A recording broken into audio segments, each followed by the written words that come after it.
he's been showing dogs, handling dogs, breeding dogs, judging dogs before I was born. So, see, I'm only 29. I'm trying to plug it here. And what he's doing this morning is giving you a structure seminar. A lot of people don't really understand about dog structure. A lot of breeders don't understand about dog structure. I think it's very, very important that we understand just the basics of structure so then we can apply it to our Shiloh Shepherds and we can breed better dogs. So you need to listen up, you need to take notes, you need to really dig in and learn everything that he's teaching you because he's going to do it very quickly. And if you have any questions afterwards, you're going to be open for some discussion. Right. And We'll use some dogs for demonstrations if you want. yes, what I would like to try is, Audrey, is she here somewhere? I can't see. There you are, hiding. Shiloh? Would that be okay with you? Okay. If we have some dogs with obvious movement faults, then you can see what I show on the screen, you can see in live action. Right. I'm not sure what we have here for faults, but I think Shiloh would be a good demonstration for good or bad. Billy just showed up with Penny. We could use Penny. So we'll try to get some dogs in here. I don't know if we have, yeah, we have a smooth coat dog.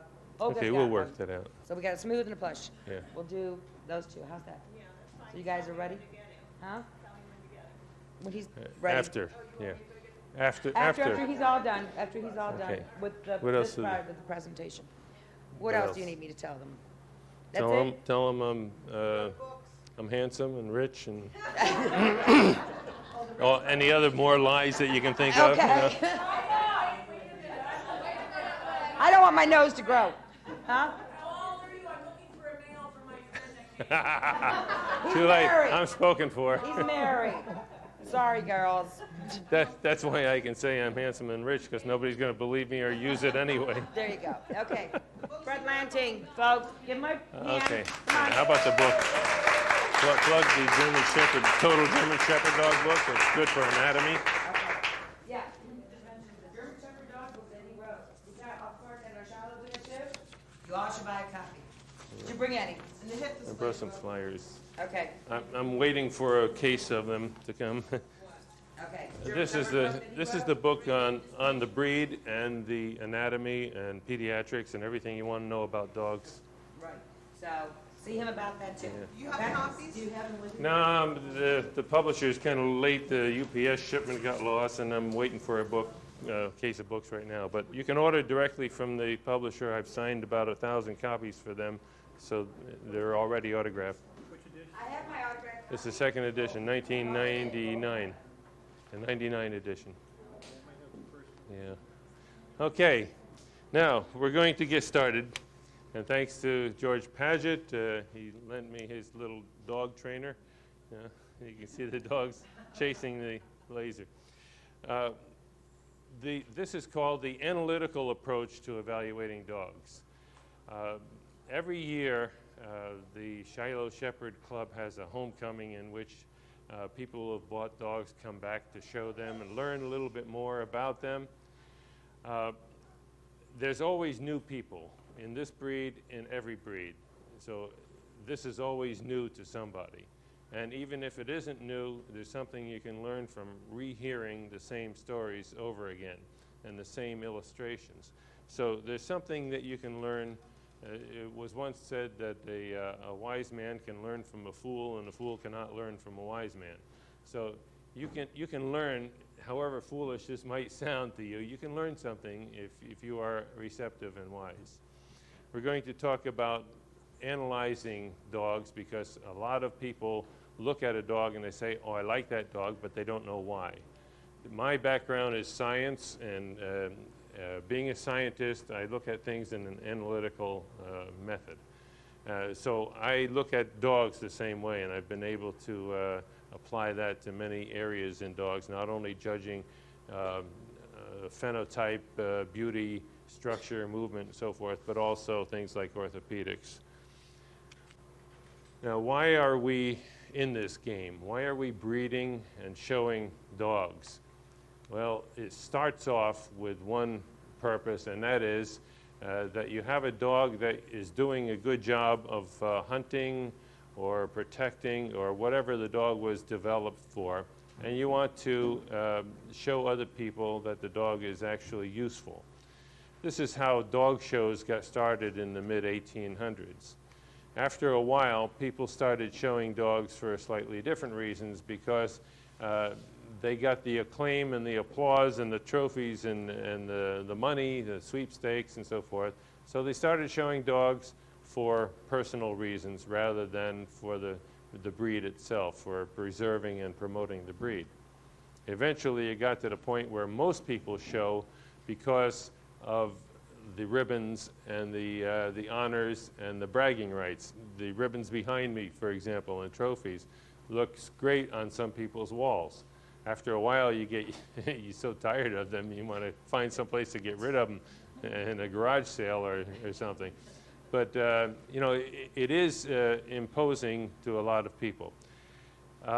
Then a dog becomes an extension of your ego, and to most people that are in the wild and not so wonderful AKC world, that's all it is. It's an extension of your ego, and you're out there to win at all costs, whether you artificially alter the dog or color it or lie about its orthopedics or whatever, you're there to win.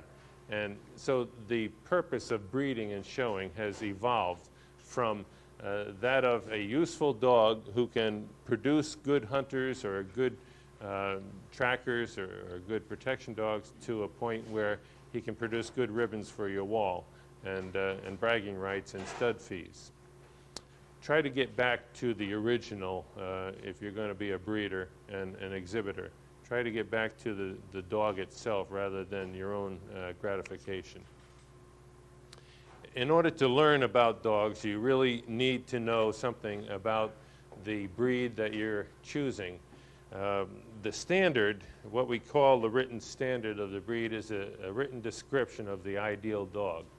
It started off with a whole bunch of dogs that were doing a certain job, and they all looked pretty much alike, and somebody said, let's write this down and describe the dog. So what they wrote down was a description of the existing dog at the time, at that stage in development.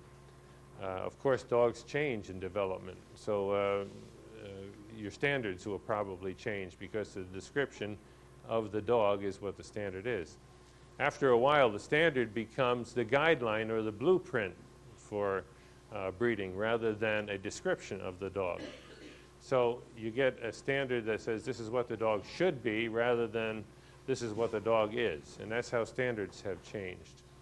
The standard is very incomplete, and in most cases it has some errors.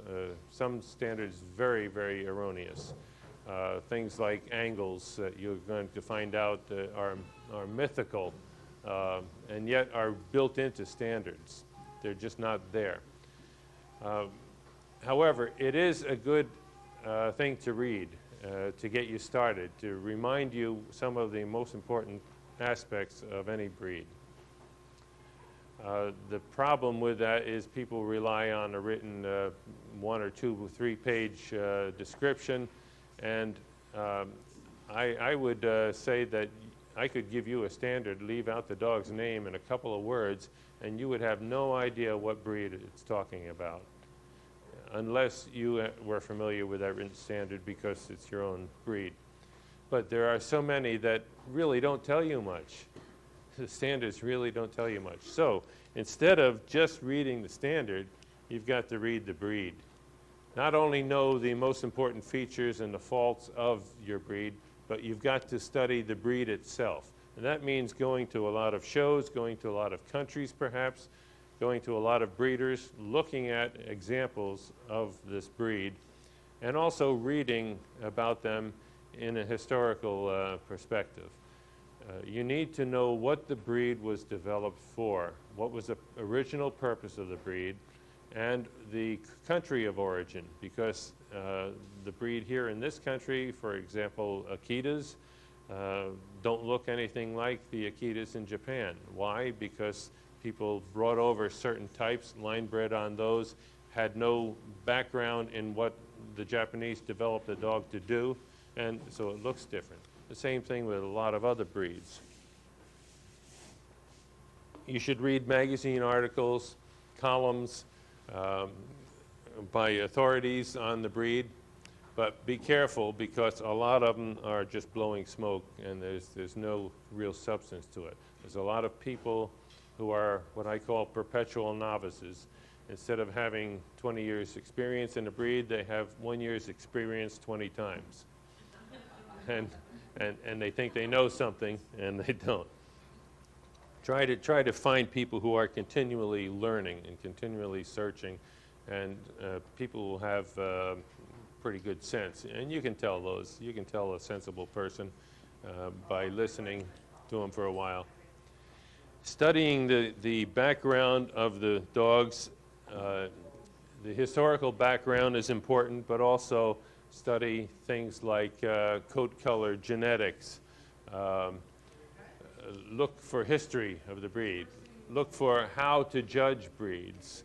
Look for stories about breeds, particular individuals in breeds that have done certain things to illustrate their usefulness to man. Then you need to learn something about anatomy. Anatomy is just how the dog is built. The German word is construction. You know, if you translate from the German, the construction of the dog, how pieces fit together and how they work together. So that means you're going to have to learn some of the terms that are involved and how the dog is actually built. You see a lot of pictures in the since it comes in handy here. You see a lot of pictures of dogs with skeletons. It's not the whole dog, obviously, but it is important to know what the framework of a dog is, and then you know how the muscles are attached. With a little study of kinesiology and physiology, you'll be able to figure out how these bones are moving in the dog's body. But you need to know the names of them. This is the scapula or shoulder blade, sometimes just called the shoulder. The humerus is the other part that makes up the shoulder joint here. The humerus is the upper arm. I've always wondered if they call it the humerus because at the end of it there's the funny bone. No, it's spelled different. And then you have the longer bones of the foreleg, the ulna and radius. In the back, you have a pelvic girdle. Girdle means a circle, and you'll see what that means. The femur is the upper thigh bone. And in the lower thigh, you have the tibia and fibula. Again, like in the front, there's two bones in there. That enables you to twist in different directions. That's why there's two bones. You notice also that when a dog is standing in this position with the metatarsus vertical, the femur will also be vertical. And yet you'll see pictures in standards and supposedly authoritative books that show the femur at 90 degrees from the pelvic girdle, and it's wrong. It just doesn't happen. When a dog stands like this is the way the femur is going to look.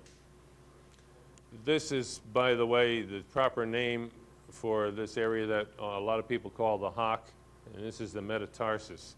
The true hock is just this part right in here, the set of bones, a half a dozen or so bones that make up the joint from the lower thigh to the metatarsus. The metatarsus is like the finger bones in the palm of your hand. It's long bones. It's all encased in one sheath. And in the front, of course, we have a similar analogous structure called the pastern or metacarpus. But learn the names, the proper names, as well as the common names of these parts so that when you're talking to people, you're on common ground. If somebody decides to say, well, this dog has short hocks, you know what he means. He means the metatarsus is short. So if you want to use the word there, fine, as long as you know the context and the meaning that the person is giving. Now, when you're analyzing dogs, you want to go through it in a methodical method, methodical procedure, rather. What I do is to try to remember to go from front to back and from top to bottom. This way, when you're first learning, you don't miss anything. If you take it step by step, you won't miss something in the shoulder if you take this approach. Otherwise, if you look at a dog and you look at the side, you look at the movement first, and look at the rear and then the head, you might miss something that you should be looking for. The first thing I look for in most breeds is character. And this, illustrating this, trying to get this dog to look shy or spooky, because she knew that I was just acting goofy because she was my dog. And so she would not act. I tried to get her set up so that she would look shy and spooky. And she just thought I was telling her she was a bad girl for something. Not all breeds have to have the same character.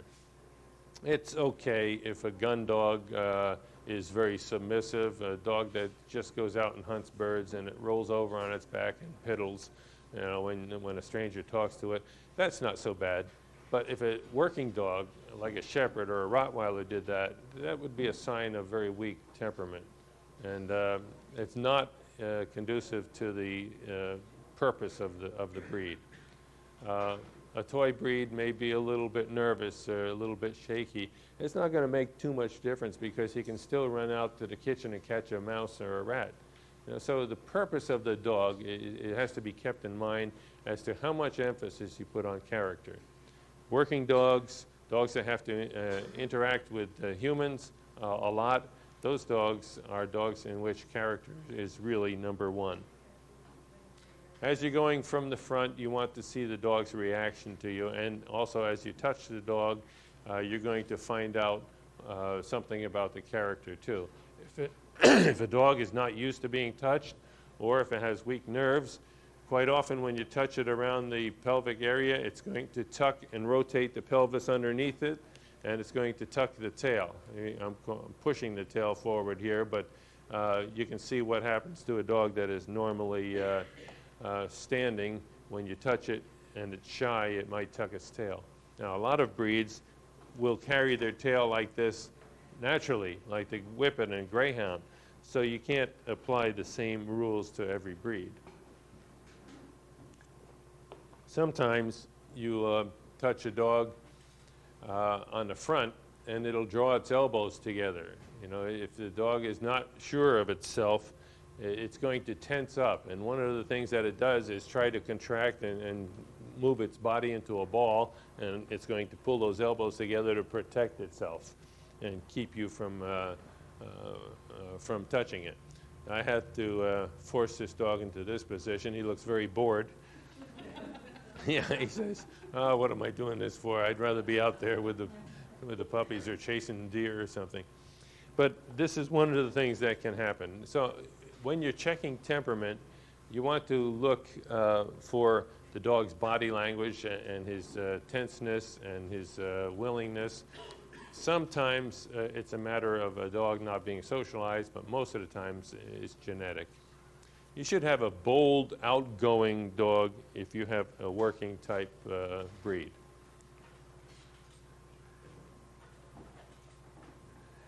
Then you want to look at the dog as a whole. This is from a Doberman manual, which puts it very well.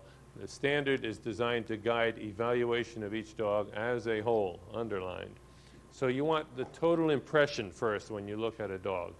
Does this dog look like the breed? Does this dog look like a dog I'd like to take home and introduce to mother? You know, is this dog the kind of dog I'd like to live with? So you want the total picture first. Well, what goes into making that total picture? Why can my mother-in-law, who never went to a dog show, never saw a dog show, go with me to her first dog show and pick out the winners? Why can she do that?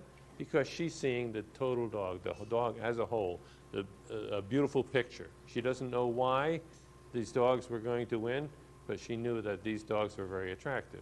So you're going to look at that first, and then you're going to go into why the dog looks good as a whole. One of the most important things is the body proportions.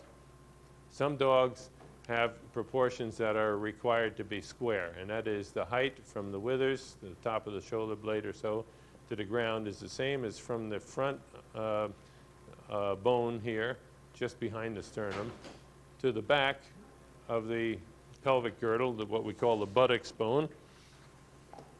Other dogs are going to be longer than tall. About half of the breeds call for a dog that's longer than tall. Some of them have funny ways of expressing it, and some of them, before the days of x-rays, they said it's from here to there, or from here to there, but those are standards that are not written very well.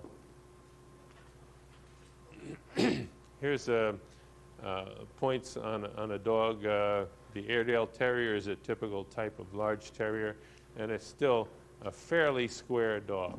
They want a more or less square look to an Airedale. Here's a living example of the drawing, one of the top winning Airedales, and you can see the proportions from here to there and from here to there are pretty close to equal. This is almost the ideal dog, famous winner of times back. On the left side of this diagram, you see a couple of drawings taken from some 1920 publication of German Shepherds. These are obviously not the best German Shepherds, but even in those days, we had really good-looking Shepherds in the 20s and 30s. But this shows you different proportions of dogs. These are dogs that were normal, run-of-the-mill dogs that were running around a farm.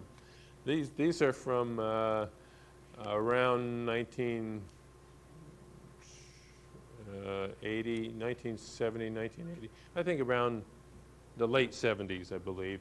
These were drawings taken from actual photographs in magazines of top winners. This is a German dog, and this is an American dog about the same era. You can see already in the 70s that differences in proportion were starting to become obvious. For example, the American dog was becoming a lot longer than tall, whereas the German dog was just a little longer than tall, according to the standard. The standard for the German Shepherd says that it should be about 8.5 to 9 high as 10 is long. And in the Americans figured 8.5 was the average. So what they get is like 8 high to 10 long in a lot of the dogs. So the dogs became longer. Not only was the height to length ratio changed in the early 70s and afterwards, but also the chest depth to height ratio. You'll see this dog has a lot less daylight under him than this dog does. And the standard calls for 45 to 50% of the dog in this area, not 55 to 65% like in this American dog. So you really need to have 50 to 55% daylight under a dog in order to come close to the standard. And that's something that you don't see in the American line German Shepherd dog. They're starting to look like crosses between bloodhounds and basset hounds because they're so low to the ground and so deep-chested that they are no longer athletic the way the German dog is. So these are some things in proportion. Does anybody see any other proportion difference between those two on the right? The what? The head, right. The head here is much smaller in proportion to the body than this dog's head is to the body. So things of that nature are going to be matters of proportion. So when you add up all these things that say proportion, this gives you a picture of the dog as a whole. Here's some examples of top winning whippets back when I was showing my own whippets. Slightly different in proportion and style. Most of the differences are in top line and angulation, but roughly close to the same proportion. There wasn't too much difference in whippets. Proportions also can apply to the head. Now, when most people see a dog, the first thing they see is the dog's expression, the dog's head, the dog's face. They're going to look at the eyes and the ears and the way the dog looks back at you. And some of the things that they're going to see but not know that they have seen are the length of the back skull to the length of the muzzle. So that proportion is going to be important. Also, in many breeds, you have a dog with a shorter muzzle than in the ancestral type or wolf type breed like the German Shepherd dog. This has about the same length from nose tip to eye or stop as from here to the back skull to the occipital bone. Also, you'll see that these planes are supposed to be parallel. That's not really parallel. There's no straight line in a dog. There's all curves, but you have the impression of straight lines. And here you have the impression of straight parallel lines. Now, if you take that dog's ears and pull them down, you'll see that that back skull is rounded. But with the ears up, it gives you the impression of a flat parallel line to the muzzle. So impressions are one thing, actual measurements a little bit different. But this dog should have the proportion of foreface to back skull. And also when you're looking at a dog face on, he should have good proportions of width of the head and muzzle and face to the length. So we're looking at the dog. Remember, we're going from front to rear, from top to bottom as much as we can. So we're going from the head to the next part of the body, and that is looking at the chest and the neck and the flow. Because when I show this slide overseas, very few people know what breed it is. Anybody not know? Yeah, everybody's getting used to that. I think you folks are used to going to rare breed shows. All right, this is a Louisiana Catahoula leopard dog. Just call it Catahoula for short. The reason it's called leopard is because of the spots. It doesn't hunt leopards. It's a great stock dog, tremendous stock dog. Range cattle, really ornery cattle. Wild hogs, coons, a lot of stock work. And this dog is typical of a lot of breeds in that he's just a little bit longer than tall. His chest height, chest depth to total height is proper. It's around the 50-50 mark. The dog's head is strong and in proportion to his body. And this is just a baby puppy. And he's going to grow up into a really nice dog. But you're looking at here in this picture, you're looking at the chest. He's got a good width of chest. He's got a good flow, a good curve here. There's no false prosternum and lack of meat. It's well filled in here. He's got a good chest depth to the elbow. The tall racing dogs are going to have longer legs, going to have more than well over 50% down here. But the shorter dogs, like dachshunds, obviously, are going to have just a little tiny bit of leg and mostly chest depth. So depending upon the breed and the size and the height of the dog, you're going to have different proportions of height to chest depth.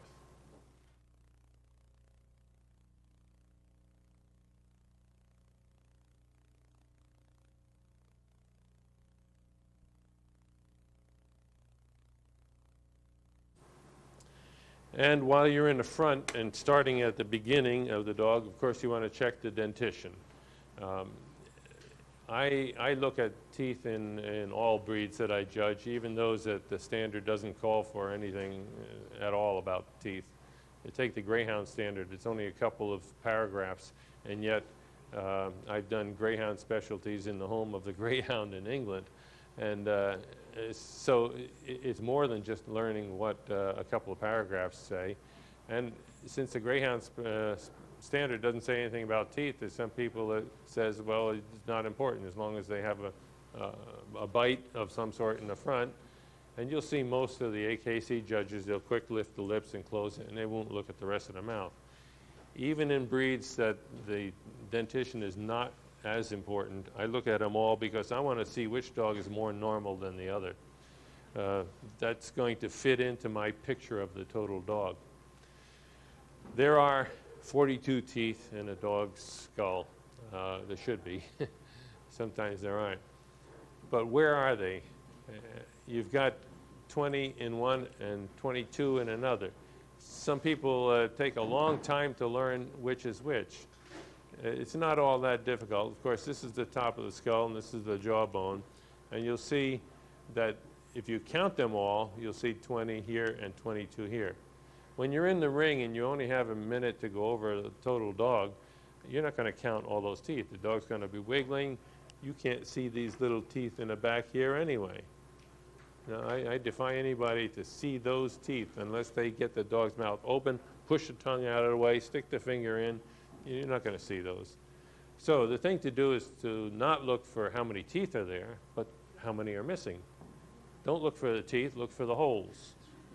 And in order to know where the holes are going to be, you should know what the picture is.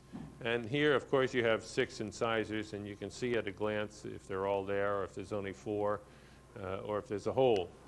The 2 fangs, and then followed by, on the top jaw, 3 moderately small teeth, and then you get a huge one and a couple big ones back here. These are called the carnassial teeth. The carna means meat, and these are the teeth that are used for chopping off big hunks of the buffalo and chunking it down the throat. On the bottom, you have the same picture, except in front of the big carnassial, you have 4 smaller teeth. So if you look in the dog's mouth and you look at the sides, use a mnemonic device to remind yourself that there's 3 on the top and 4 on the bottom. And I usually tell people, remember, 3 in the tree, 4 on the floor. If you have some sort of poem or something, verse, that's going to help you remember things like that. So look for the missing teeth rather than looking for the number of teeth. And you look for the correct spacing. A dog like the Shiloh and the German Shepherd should not have excessive spacing between the teeth. Now, some of these teeth here that you see on the slide are going to be covered up with gum, so you will see a little bit of space between them, but that should not be excessive. And of course, they should be placed in the right position to look normal and to do a good job. Over the period of years of breeding German Shepherds in America, especially since the 60s, people have neglected the proper head, and as a result have gotten more or less collie heads on German Shepherds. And what that has done in overcrowding the lower jaw, squeezing this side close to that side genetically, has produced dogs with the same size teeth as their ancestors but smaller jaws. And the teeth have to go somewhere as a result. And it's the same thing in humans. Almost all of us here have crooked teeth, especially in the lower jaw. But most of us, our teeth are not in perfect alignment unless we've had an orthodontist when we were kids. So what happens when the selective breeding, or neglective breeding is how I call it, results in a dog that's got an overcrowded lower jaw? First thing that happens is the 2 center incisors fall forward. They're pushed forward, actually, by not having enough room. And as a result, these 2 then kind of slide inward. A dog like this is not going to be undershot. These 2 may be out in front of the top incisors, but the rest of them may be in more or less good alignment. So I wouldn't call that dog undershot, but I would call it imperfect. So it's not a perfect, clean, smooth line in a curve. It's not either supposed to be straight across either, like a boxer. It should be a curve here. Now here's a puppy, very young puppy. You can see that the canines haven't developed yet, so it's pre-5 months old. But you can see how much difference there is between the lower incisors and the top incisors, and as far as space is concerned, this dog is terribly overshot. And reminds me of my brother. Yeah, my brother has always had that. We used to kid him about not being able to eat all the corn on the cob. He'd leave half of it on the cob, and this dog would be the same thing. He wouldn't be able to eat as normally. And of course, with dogs in the wild, if you don't have the ability to eat normally, you're not going to eat as much, you're not going to survive as much. So that's why wolves, you don't find wolves with this, because wolves are so close to having to survive with only the best ones being able to breed, so that you don't find as many genetic defects in wolves. And a wolf, by the way, is just another breed of dog. Depending on where it is, it's a different breed. And so here we have one problem in neglective genetics. Here's an anomaly that is not a big serious problem, but it's what I call a split incisor. It's as if in the embryonic stage, this dog's tooth didn't know if it wanted to be 1 or 2 teeth. And it came up as a compromise with 1 tooth, but a split down the middle here. The split doesn't go all the way into the root, and it doesn't have any space between, except right here at the tip. But this is seen in a number of German Shepherds, and you'll find it in Shiloh Shepherds as well because of the heritage.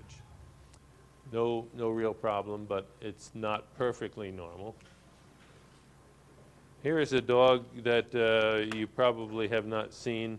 It's relatively rare, but I've had my hands on and opened the mouths of thousands and thousands of dogs. This is a rotated premolar. You see 1, 2, 3. This one's supposed to be in line, just like that one before the large carnassial. This is almost 90 degrees turned. So it again is not normal. The dog was perfectly functionable. The dog did everything he was supposed to do. But if you allow that to happen, then later on you're going to get 2 of them that way, and later on you're going to get them backwards and upside down. It's going to get worse. You know, if you don't nail it early, it's going to get worse. Here again we have the Catahoula puppy.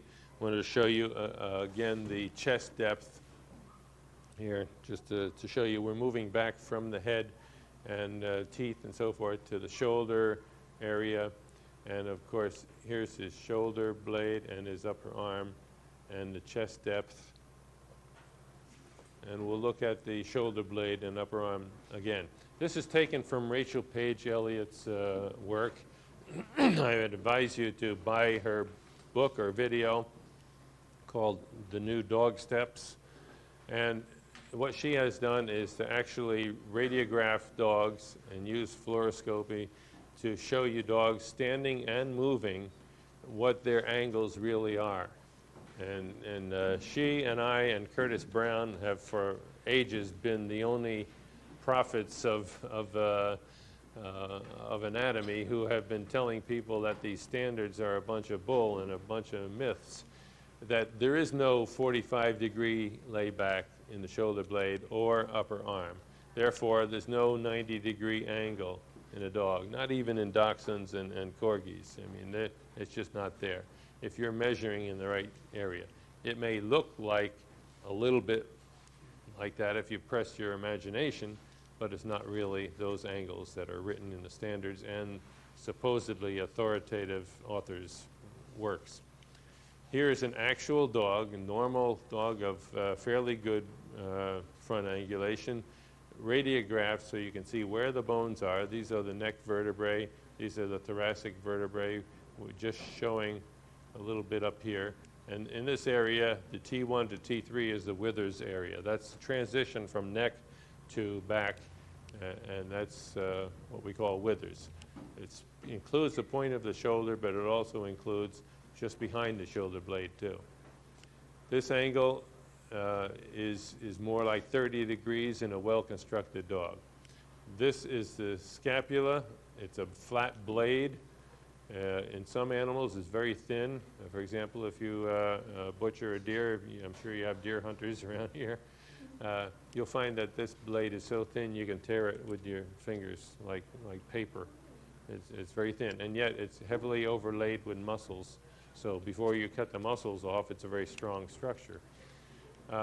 This is called the spine of the scapula. It's a ridge that stands out, and if you feel your dog's shoulder and run your hands down there, and run your thumb down this line, you can feel that protrusion, that raised part. If it's a Rottweiler or a Pit Bull Terrier, you might have a hard time feeling it because of all the heavy muscle. But in most dogs, you can feel that spine of the scapula. Here, the humerus is the upper arm. I call your attention to the fact that it is more or less of an S shape. It's not a perfect straight line. And yet, in the books, they want you to look for an angle between here and here. But where are they going to draw the line? Down the middle? The middle keeps changing in a curved bone. Are you going to put it down to the middle here or the middle of the articulation? Are you going to put it here? Where are you going to start it? Out here, here? So the drawings in books, you have to take them with a grain of salt and try to remember what points of reference the person is using. By the way, this is the sternum. This is the mostly cartilage and turning to bone portion of where the ribs join together. In some dogs, this is very prominent, and in some dogs, it's not well padded with meat, and therefore, it's called a false chest or a pigeon breast here. A dog that has well-muscled front end and not too much difference between the humerus and the prosternum is going to be a more normal dog. Here again is the scapula. The spine of the scapula gives you a good indication of the layback. So if you want to find out what angle the scapula is, you don't want to look at this caudal border, the back border. You don't want to look at the cranial border because that's vertical. You want to feel the middle part, the spine of the scapula. That will tell you one dog to the next which one has the better layback. If you know where that spine is, you can compare one dog to another. Here we have a daub that is typical structure. And you'll see that this scapula, I've drawn the line right on top of the spine of the scapula. That's where the actual ridge is. It's not 45-degree angle like here. If you run a 45-degree angle on this dog, you won't even touch much of the scapula at all. So there is no 45-degree angle, not even in a dog with a herding background. This is more of a terrier schnauzer background in the Doberman, also some racing hounds. And angulation is not as noticeable. It's not as great in this type of breed.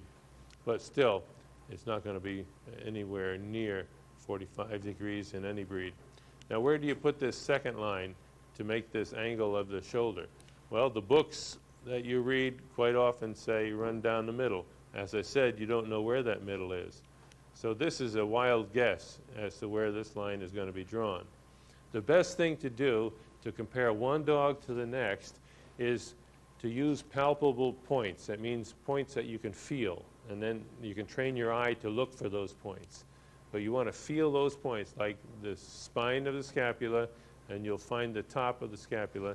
Then you'll find this little articulation. You can actually feel where that shoulder moves, and you can feel a little dip in there. You feel the dog's front end. Then the next thing you want to feel is the top of the elbow. Those are points that you can readily feel, and therefore you can draw mental lines between them and compare one dog to another. If you try to do it anyplace else, you're not going to get anything accurate or reproducible, reliable.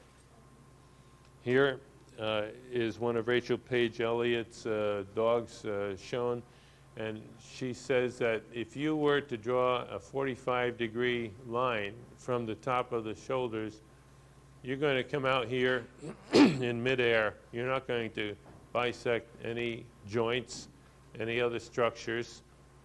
So a 45-degree angle just did not exist, and she proved that with x-rays, just as Curtis Brown and I did. Even if you measure a line from the top of the shoulder blade someplace in there, and that's hard to do because it's round, but if you just take an arbitrary point, say the T2 vertebrae, and then the front of the sternum, or the very front of the bone, the humerus, you're still going to come up with 36 degree. However, if you use the palpable points that I'm talking about, the spine of the scapula, you're going to come up with an angle that's more like 30 degrees in most breeds, in almost all breeds. And again, in the humerus, you can't find a straight line in this humerus. If you run a straight line down to this point, that's one thing, but here it's a lot easier to find a palpable point, a feelable point. And then you have a dog with much greater than 90-degree angle, about 120 or even more. Here's a dog that moved like a dream. She could keep her feet very close to the ground and far reach at all speeds, which indicates she had a good balance and a good front angulation. It's a little harder to tell on a very dark dog, black dog, but if you look at a number of things, you can see where the legs are under the body to some extent rather than under the chin, where you'll find a lot of dogs with very poor angulation. The legs are out here someplace. Since I had put my hands on that dog and gone over the dog and judged it, I was able to take that photograph and draw some lines over it to give you an approximation of where these bones were. And the spine of the scapula, or this dotted line, which is parallel, down through what you may call the middle of the bone, like in most books, that would give you about 112 degrees. And that is where most books are saying it's 90 degrees, this red dotted dashed line. They say that's 90 degrees. It isn't. Even if you take the most ideal dog and right above the point of the elbow, it's still going to be greater than 90 degrees. Test it on your own dogs. Don't believe everything you read. Believe your eyes and your measurements more than you would believe what Anna Catherine Nicholas says in her multitude of formula books, for example. So test it yourself. In different breeds, you have more straight or vertical angulation.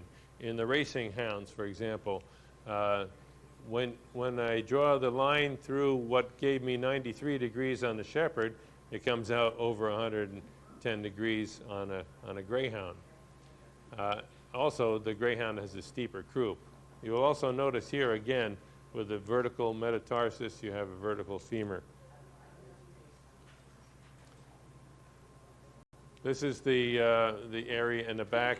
We call this the loin, the area between the last rib and the beginning of the pelvic girdle. The whole back is from here to the withers. So this is the whole back. And then you have the croup, which is made up of the pelvic girdle, the tail, sacrum, fat tissues, muscles, etc. Here again we show the loin with the last ribs showing. And this is a typical top line. The reason top lines don't look like this in all dogs is that in this area you have an abundance of heavy muscular development. So you get a lot of muscle padding in here, which makes it look level from this point back to here. That's because of the muscles. They're overlapping. A lot of muscles are attached here to here. A lot of muscles are attached from here to here. So that's where you get a heavier buildup of muscles, making for a level back. The back should not be overly long. I'm exaggerating it here in this dog to show that this point from the back of the shoulder blade to the beginning of the pelvis is the back. That section should not be the longest. I mean, it is the longest, but it shouldn't be overly long. And you're trying to get more breadth to this area in the front of the dog, from the front of the shoulder to the back of the scapula, and also from the front of the pelvis to the buttocks bone. That way the dog will be able to move better. If it's a toy breed or a terrier, it's not as important because they have to have good stability, digging, fighting, and so forth. But a herding dog has to move, and move with a lot of efficiency and a lot of smoothness. And you're not going to get that if this area, like the breadth of the front forequarters, is too narrow. You need to have that area as wide as possible. You need to have the back part from the front of the thigh to the back of the thigh as wide as possible. And consequently, you're going to have a nice long croup that's not too steep. Because if you have a short croup and a steep croup, the muscle attachments are going to be all bunched together. You're not going to have enough room for the muscle attachments. Therefore, you're not going to have as much of a stride or much efficiency in movement in trotting. Let's look at that croup a little bit closer now. The croup, as I said, is the pelvis plus all of the associated tissues around there. If you feel the top of the dog's hips, right here is the ilium, and then at the bottom, the buttocks bone, or the back of the ischium. And then if you feel with your fingers, and you later train your eye to look 2/3 of the way back from here to there, 2/3 of the way back, you'll find the hip joint. The hip joint to that little indentation in the knee, that's where it's right below your kneecap, that little dent in the dog and your own legs. That's going to be vertical when the dog is standing with a metatarsus vertical. Almost perfectly vertical, a little bit sloped toward the front. But you'll see dogs pictured, drawings, and also standards that say from here to the femur is 90 degrees. Well, that's not a bone. That's something else there. This is where the bone is. That's where the femur is. Here's 36 degree slope. It's a little bit steeper than ideal for a German Shepherd, but still a very beautifully moving shepherd. And there again, you see the dog is standing with the femur vertical. So when you're looking at the slope of the pelvis or croup, that's what you're looking for, this slope when the dog has its leg standing with a vertical femur. Now we're going to look at dogs moving, because we've seen what the ideal structure of most dogs is going to be. Now we want to put that into practice. If the dog does not have the proper balance of front angulation to rear angulation, it's not going to move properly. Here's a dog with an extreme slope to the top line.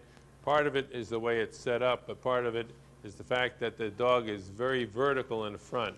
You can imagine at the point of the shoulder being up in here someplace, this upper arm is not going to be very well laid back, and the top part of the withers, scapula, is almost vertical here in this dog. What happens when a dog has plenty of rear angulation? That means from the hip to the knee to the hock, that's rear angulation. What happens when it has a lot of that but not much in the front? Well, you'll see 3 feet on the ground in this picture and 1 considerably off the ground. That dog is not balanced. The dog has finished its stride in 3 out of the 4 legs, but the 4th leg, the front one out in front there, has not finished its stride close to the ground. It's finished its stride way off the ground. So he's not going to be able to reach any further forward than what he is now. And that is inefficient. What that dog has to do to be efficient is to have the foot on the ground the same time the others are, or approximately equal. Now here in this picture, you see the dog's touching down here, but already he's already got the other leg halfway forward, and he's bringing the rear leg forward in timing with that. So when you don't have good balance standing, you're not going to have good balance moving.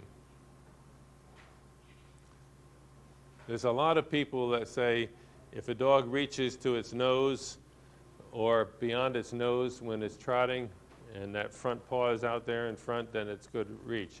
But they neglect the idea to look down at the bottom. They forget about the fact that the dog should be clipping those grass cuttings there, clipping the daisies. Here again is the dog that was heavily advertised in German Shepherd magazines. The dog's got terrible front reach, and look how much space is between the ground and his front paw when he's at the end of his stride. He's starting to bring his right rear and his left front legs together. He's putting his left rear down, and yet the front right foot is way off the ground. This is very high stepping, and he's not pulling all that hard on the leash. You can see that leash is not all that tight. So he's not straining so hard that he's lifting his front off the ground that much. This is the way he moves because he doesn't have a long enough upper arm. He doesn't have a good enough front angulation. When that dog stands, he's going to be very high in the withers, but he's not going to have good front angulation. That's why he moves like that. And yet, judges are so used to seeing these things that they reward dogs that have flashy side gait and great handling, and they reward the dog based on those things. Here's a dog with a very short upper arm. Not only short upper arm, but very weak pasterns. The dog's leaning forward a little bit, so if his forearm here were in a vertical position, it would probably be about 50 some degrees slope on the pastern.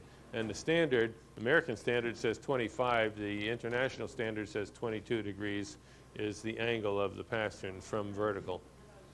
All right, if you look at this dog, he's got a number of very nice points. He's got beautiful coat, beautiful pigment, personality plus. He's got nice length to height proportions.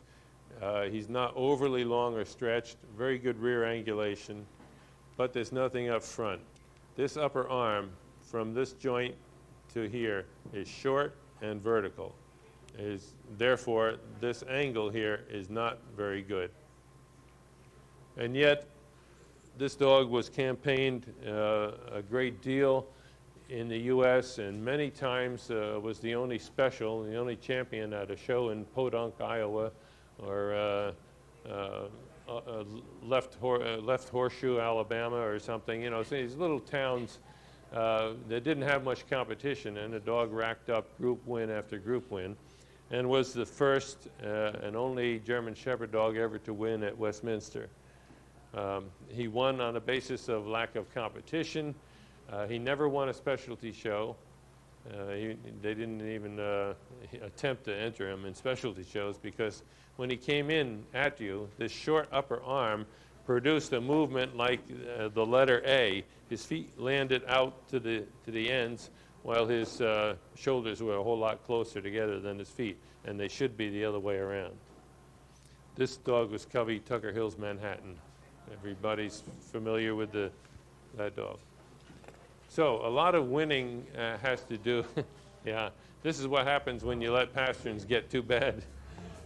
Actually, Dr. Paget will, I almost felt him wanting to raise his hand. He said, because it's believed that this is a different genetic cause, but I wanted to illustrate that maybe there's a relationship between the dog you saw here, the trend in getting very, very poor pasterns, and the trend of a specific genetic fault called carpal luxation.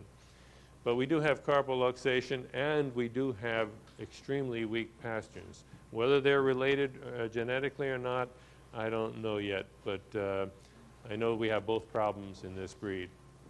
And of course, this dog is also walking on his hocks. You know, on his whole metatarsus is almost completely on the ground like a snowshoe rabbit. This isn't the only breed that has this, and that's why I think that this is a different genetic set of circumstances, because I've seen this in Malamutes too.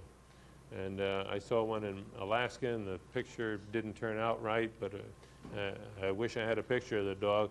Beautiful dog, but he was down on his pasterns like this. He had normal rear end, so his slope was downhill toward the front, and they were trying to hide him. I said, don't hide him. It's just a problem that he inherited. The breeder should know about it. Don't hide the dog. He's got a beautiful personality.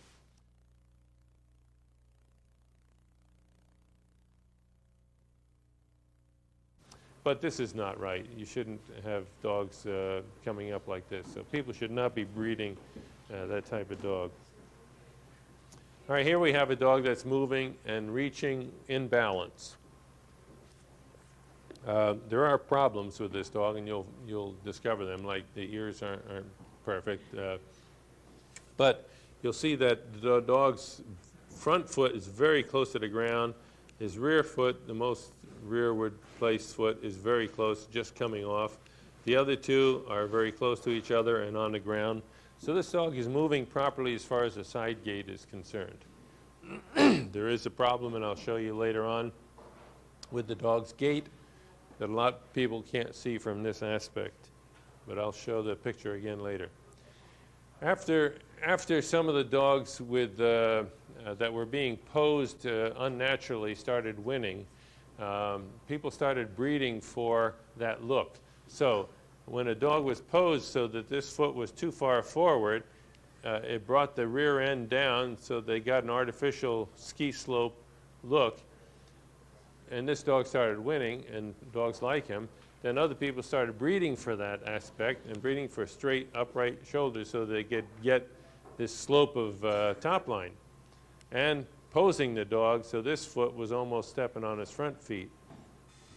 So, and after a while breeding for extreme rear angulation, they got dogs that would just normally stand like a snowshoe rabbit. All right, so where should this foot be in a natural pose? It should be right about under the knee. So if you drop a line from the knee down, that's about where the pad should be. So try to walk your dog into a pose that's going to be a natural pose like that. The judge can tell one dog from the next more easily, and you'll have a dog that's smooth transition from neck to withers to top line and the back, and a very nice length of croup, a little bit steep. Look at the great forechest the dog has. The legs are well behind the dog's chest and head. So he's got an excellent front angulation here and good length of upper arm. He's got strong pasterns. The height to chest depth proportion is good. Excellent rear angulation. Of course, he's got the color, but look at the masculine head that you find.